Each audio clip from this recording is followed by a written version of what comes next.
Thank you so much Faheem. और मैं देख रही थी कि जिस तरह से आप बात कर रहे हैं, बहुत अच्छी बात है कि हमें खाना वेस्ट नहीं करना चाहिए। अमूमन होता ये है कि जब भी हम किसी बूफे सिस्टम में जाते हैं तो वहाँ पे हम इतना ओवर ईटिंग करने की कोशिश करते हैं कि हमारे पैसे वसूल हो जाएं। हम ये भूल जाते हैं कि पैसे वसूल करने के चक्कर में हम खाना कितना ज़ाया कर रहे हैं, और फिर कहते हैं भाई अपना पेट समझ के खाएं, अपनी सेहत का भी ख्याल रखें। ओवर ईटिंग करने के बाद जिन मसाइल से गुजरना पड़ता है वो भी फिर आखिर में हमें ही भुगतने पड़ते हैं। पेट ख़राब हो जाता है, स्टमक अपसेट हो जाता है, वगैरह वगैरह। जब हम बात कर रहे हैं सेहत की, तो सेहत की सबसे बड़ी इंपॉर्टेंट, सबसे पहली जो एक चीज़ है, हमेशा कहते हैं कि एक्सरसाइज, फिटनेस, अपनी फिटनेस का ख्याल रखना, एक्सरसाइज करना डेली रूटीन में बहुत ज़रूरी है। लेकिन बड़े अफसोस के साथ है कि हम फिटनेस को ही निगलेक्ट कर देते हैं। हम कहते हैं, जो आम ख़वातीन, जो घरेलू ख़वातीन हैं, मेरी तरह, आपकी तरह, जो माएँ हैं, जो बहनें हैं, वो कहती हैं कि जी हम घर का अपना डेली रूटीन का काम कर तो रहे हैं, हम इतना काम करते हैं, इतनी ऊपर नीचे सीढ़ियाँ चढ़ रहे होते हैं, लेकिन फिर भी हमारा वज़न कम ही नहीं होता, या फिर वो खाना इतना लिमिटेड कर देते हैं कि उनमें कोई दूसरी कमज़ोरियाँ होना शुरू हो जाती हैं। तो ये हम चीज़ें कैसे सही से मेंटेन कर सकते हैं, किस तरह की एक्सरसाइज घर बैठे हम कर सकते हैं, इन तमाम चीज़ों के बारे में बात करने के लिए हमने इनवाइट किया आज अपने शो में बहुत ही एक फिटनेस ट्रेनर हैं, अमरीन शेख। अस्सलाम वालेकुम Amreen, welcome to the show. कैसी हैं आप? अमरीन, ये क्या होता है कि हम कहते हैं अमूमन कि हम घर में काम करते हैं, ऊपर नीचे, अगर आपका घर है तो हम ऊपर नीचे इतनी सीढ़ियाँ चढ़ते उतरते हैं, लेकिन फिर भी हमारा वज़न कम नहीं होता। अब बेसिकली वर्क मतलब डेली रूटीन में आप जो एक्टिविटीज़ कर रहे हैं, बॉडी उसकी आदी हो गई है। अब उसके जाहिर सी बात है बॉडी ने रिस्पॉन्स करना बंद कर दिया। आपको ज़रूरी है कि आप उसको थोड़ा सा वर्कआउट की तरफ लाओ, थोड़ा सा चेंज दें बॉडी को, थोड़ी सी एक्सरसाइज घर में करें, डिफरेंट एक्टिविटीज़ करें। कुछ नहीं समझ में आ रहा है, एक सॉन्ग लगा के डांस कर लें, जैसे कि simple dance, simple free style, कोई इशू नहीं है, हल्की फुल्की वर्कआउट कर लिया। कितनी देर तक डांस कर, अगर आप डांस तो कोई भी हल्का फुल्का कर सकता है, लेकिन कितनी देर तक? कितनी देर तक मतलब 5-10 मिनट्स इनफ है। कुछ स्टेप्स कर लिए, लाइक जो तो क्या इससे वाकई वजन कम होता है? बिल्कुल होता है। और डाइट, ये जुम्बा की एक फॉर्म आप बताना चाह रही हैं? जुम्बा बेसिकली बहुत अच्छा फॉर्म है, मतलब वर्कआउट का। मैं कहती हूँ कि कैलोरीज बर्निंग बहुत है इसमें, बहुत ज़बरदस्त वर्कआउट है, और जल्दी स्वेटिंग और जल्दी कैलोरीज बर्न होते हैं इसमें। मैं ये समझती हूँ कि जुम्बा में जितना फास्ट आपका जो कार्डियो है वो बहुत ज़्यादा बेस्ट है। अच्छा अमरीन, ये बताएं कि गर्मियों में स्पेशली सुस्ती आती है कि भाई इतनी गर्मी हो रही है, इतना बुरा हाल है, अभी हम जाएंगे, एक्सरसाइज करेंगे, कार्डियो करेंगे, मज़ीद स्वेटिंग होगी, छोड़ो भाई, रहने दो। ऐसा नहीं है, अगर सिर्फ निकलने की देर है, मतलब वो घर से जिम तक का या सफ़र होता है, मुश्किल लग रहा होता है कि इतनी गर्मी में पहुँचे कैसे। लेकिन जिम पहुँचने के बाद जब आप स्टार्ट करते हो तो कहते हैं अब अच्छे से स्वेटिंग हो जाए, फिर अच्छे से जान लगा दें और फिर वर्कआउट करके ही घर जाएँ।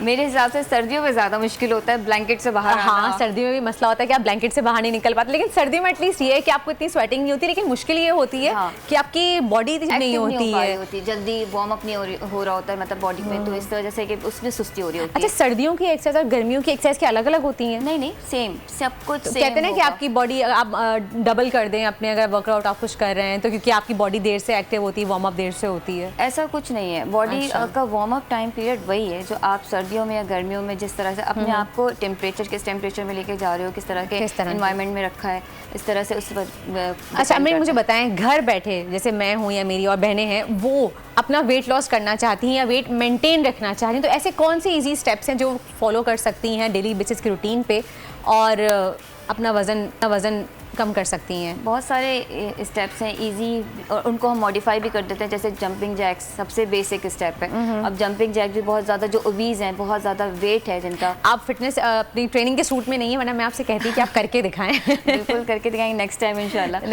तो जो बहुत ज़्यादा ओबीज है वो जंपिंग जैक्स नहीं कर सकती, उनको मॉडिफाई करके बता देंगे कि किस तरह से साइड टू साइड स्टेप्स कर सकती हैं। कुछ नहीं समझ में आ रहा है, सिंपल वॉक रखें रूटीन में अपने, कि वो वॉक से ही अपना वेट भी कम कर सकती हैं। और डाइट का जहाँ तक ताल्लुक है, बिल्कुल खाना पीना नहीं छोड़ देना चाहिए। एक तो आप वीक भी हो रहे हो तो इंटरनली, प्लस आपके फेस से फ्रेशनेस चली जाती है, बिल्कुल डल सा फेस हो जाता है और बॉडी भी एक्टिव नहीं रहती। अब जाहिर है तो अपने आप को फिट रख के चलेंगे, अपने आप को हेल्दी रखेंगे, तो फिर फैमिली को लेके चल। अच्छा, वॉक कितनी देर आपका करना ज़रूरी है डेली बेसिस पे, अगर आपने वज़न कम करना है एक, या फिर मेंटेन रखना है? It depends. अगर जैसे कि मेंटेन रखना है तो हाफ एन आवर वॉक या 15-20 मिनट्स भी बहुत है। और अगर जैसे अभी वेट लूज़ करना है और फैट बर्निंग की तरफ जा रहे हैं तो उस वक्त आपको 45 मिनट्स की तो वॉक करनी है। वो भी आपको जैसे स्लो पेस से स्टार्ट करके थोड़ा सा फास्ट जॉग्स, इस तरह से इसको स्टार्ट लेके एंड तक लेके जाएंगे, आगे तेज करते रहें। अच्छा, ट्रेडमिल पे भी आप नॉर्मली अपने घर में अगर है आपके पास, आप ट्रेडमिल पे भी कर सकते हैं। अच्छा, वॉक का एक बहुत बड़ा, एक मैं कहूँगी कि मिसकॉन्सेप्ट है, लोग कहते हैं कि हम नॉर्मल वॉक कर रहे हैं तो वो भी ठीक है। या फिर कहते हैं कि आपके एक वॉक का भी प्रॉपर तरीका होता है कि आपने तेज तेज ऊपर नीचे हाथ जो है वो चलाने होते हैं ताकि आप नॉर्मल एक्सरसाइज पोजीशन में आ सकें, ऐसा है? क्योंकि बहुत से ट्रेनर ऐसी बात कहते हैं। नहीं, डिफरेंट टाइप, जैसे ब्रिस्क वॉक हो गया और आप स्लो वॉक भी कर रहे हैं। मैं ट्रेडमिल में भी मना करती हूँ कि ज़्यादा ट्रेडमिल ना करो, उससे आपके घुटने इफेक्टेड होते हैं, घुटने भी जवाब देना शुरू हो जाते हैं। तो ऐसा भी नहीं है कि आप ट्रेडमिल पे खड़े हो तो खड़े। एग्जैक्टली, मैं ये सवाल करना चाहती थी कि ट्रेडमिल पे एक तो स्लो वॉक करें, लाइक अगर 5 की स्पीड पे आप 4 की स्पीड पे कर रहे हैं तो भी क्या पे घुटनों पे असर पड़ता है? कहते हैं कि अगर आप ट्रेडमिल पे जॉगिंग कर रहे हैं तो उससे आपके घुटनों पे ज़्यादा जोर पड़ता है। जॉगिंग रनिंग से स्पेशली। अब हमारे यहाँ मेजॉरिटी जो ख़वातीन है उनको विटामिन डी की डेफिशिएंसी है, कैल्शियम की डेफिशिएंसी 80 to 90% ख़वातीन को होती है। ये है, मेजॉरिटी को है, 90% ख़वातीन इससे अब भी इफेक्टेड है। और ये डेफिशिएंसी फिर सारा मसला करती है आपकी नी पेन स्टार्ट, नी पे प्रेशर आता है आपके। तो यानी कि आप कह रही हैं कि आप नॉर्मल वॉक करें, नॉर्मल वॉक करें। और नॉर्मल वॉक थोड़ी बहुत ऐसे स्टेप्स भी मैं बता दूंगी, जैसे कि आप स्क्वाट्स कर सकती हैं, जंपिंग जैक्स की जगह आपने साइड टू साइड स्टेप्स कर लिए, या हल्के फुल्के लंजेस कर लिए। लंजेस भी हर एक से नहीं होता, उसमें घुटने पे सही हमारे पास है नहीं, वरना मैं आपसे कहती कि हमें करके दिखाएं, क्योंकि अभी आप नहीं कर सकते। लेकिन नेक्स्ट टाइम मैं ज़रूर इन्वाइट करूंगी आपको। लेकिन आप ये है कि आप इंटरनेट पे सर्च कर सकते हैं इजीली कि लंजेस आप किस तरह से कर सकते हैं, साइड टू साइड आप कैसे कर सकते हैं, तो वो ईजिली आप फॉलो कर सकते हैं। और कितने सेट्स करने हैं हमें इसके? बिगनर के लिए जैसे बिल्कुल ही स्टार्टिंग टाइम पीरियड है तो उसमें आपको थोड़ा सा लो से स्टार्ट करना है, लाइक 10 to 15 रैप्स, ठीक है। और थोड़ा सा अगर आप एडवांस की तरफ जा रहे हैं तो आपने उसको फिर 20 रैप्स की तरफ लेके जाना है। अच्छा, क्रंचेस भी कहते हैं आपकी टमी कटर के तौर पे बहुत अच्छा काम करता है। एब्स का तो बहुत सारा वर्कआउट है, जैसे क्रंचेस भी डिफरेंट है, like upper wraps, lower wraps, सब की क्रंचेस अलग अलग इस तरह से हम करवा रहे होते हैं। क्रंचेस भी बहुत सारे लोग मिस्टेक ये कर रहे होते हैं कि वो क्रंचेस लगाते हुए पूरे नेक पे प्रेशर दे रहे होते हैं तो उनको सर्वाइकल इश्यूज स्टार्ट हो जाते हैं। और बहुत सारे को जैसे माइग्रेन है, सर्वाइकल है, तो वो क्रंचेस अपर रैप्स के कर ही नहीं पाते।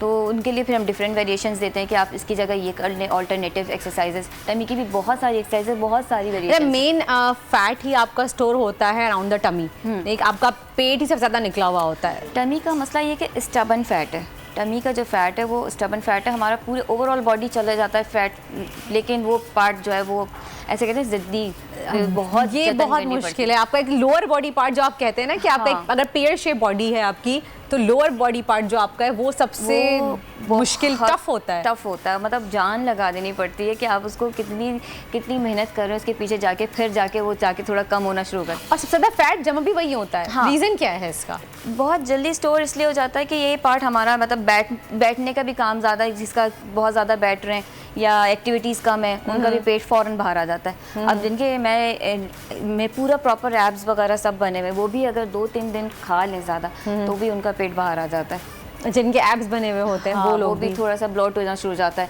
कि आपने थोड़े दिन अपना अनहेल्दी खा लिया तो भी ब्लॉटिंग आ जाती है। अच्छा, आप अगर डाइट के हवाले से हम बात करें तो आप क्या सजेस्ट करती हैं कि आपको अपनी एक नॉर्मल डाइट कैसी लेनी चाहिए जिससे आप अपने वेट को मेंटेन रख सकें? नॉर्मल डाइट देखें, एक तो जंक फूड बिल्कुल छोड़ दें, ठीक है। ऑयली खाना, ऑयली से मुराद ये है कि बहुत डीप फ्राइड आइटम हो गया, बेकरी आइटम हो गए, सॉफ्ट ड्रिंक हो गए, ये सारी चीज़। घर का बना हुआ खाना खाएं। अच्छा, घर में जो रोगन डल रहा होता है निहारी के ऊपर और पायों के ऊपर, उसका क्या करें? ना डालें, अवॉइड करें।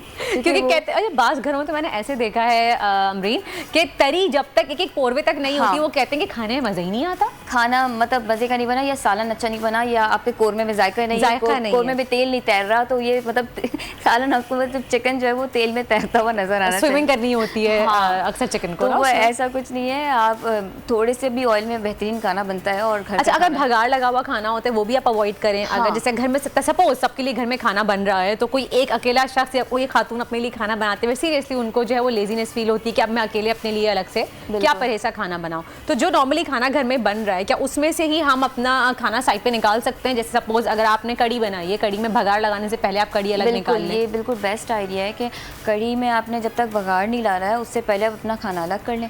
दाल बनाइए, दाल में तड़का डालने से पहले आप अपनी दाल अलग कर लें, ठीक है। इसी तरह से रोटी थोड़े टाइम छोड़ना पड़ेगा, रोटी छोड़नी पड़ेगी, मल्टीग्रेन की तरफ जाएं। मल्टीग्रेन आटे की रोटी ले लें। या आप एक छोटी डिनर प्लेट की साइज की भी आप रोटी जो है वो खा सकते हैं, एक सिंपल चपाती भी खा सकते हैं। Thank you so much Amreen, बहुत बहुत शुक्रिया आपका, आपने हमें इतनी अच्छी इन्फॉर्मेशन दी। और हमारी कोशिश होगी कि अगली बार जब हम आपको बुलाएं तो हम आपसे कुछ स्टेप्स सीखें और आपको सिखाएं भी किस तरह से आप अपना वेट कम कर सकते हैं।